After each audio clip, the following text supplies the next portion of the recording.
Now I will talk about how the motor neuron controls how much force that is exerted by the muscles. There are two principles which tell us about the relationship between motor neurons and the amount of force exerted: the rate code and size principle. First, rate code. This refers to the rate of action potential fired by the motor neurons and is directly proportional to the amount of force exerted. For example, if a single action potential is fired, the muscles will twitch slightly before going back to its resting state.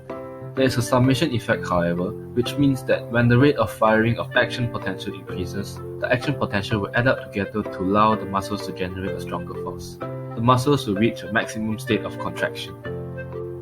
Next, size principle. This principle states that smaller neurons will be recruited first to fire action potentials before larger neurons are. This is due to Ohm's law, where V equals to IR. Smaller neurons have lesser ion channels, thus reducing current and increasing resistance. Due to this law, a small current will be sufficient to bring the neuron to reach a firing threshold, while larger neurons remain below threshold. This means that with a smaller input, only smaller neurons will be recruited, thus less force is exerted, while with a larger input, more neurons are recruited, therefore the force generated by muscles is bigger with a larger input.